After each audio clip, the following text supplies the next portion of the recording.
আসসালামু আলাইকুম।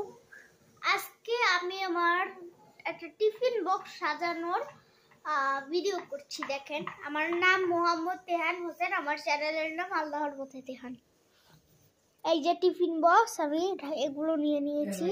এগুলো হলো একটি পিঠা, একটি পিঠা, তারপর এটার ভিতরে ঢুকালাম, তারপরে একটি চকলেট বিস্কুট বাদাম দিয়ে নিলাম, আর একটি কেক দিয়ে দিলাম। এটাই টিফিনোর আমার ভাবে দিয়ে আটকে দিলাম। এটাই আমার টিফিন। আর সাথে একটা ব্যাগে করে কমলা নিয়ে যাই, ওটা যেহেতু ব্যাগের ওই যে টিফিন বক্সে ঢুকে না। Tata, bye bye. আমার চ্যানেলেই যে আমার দাদুর পক্ষ থেকে লাইক সাবস্ক্রাইব করে দিয়েন। টাটা।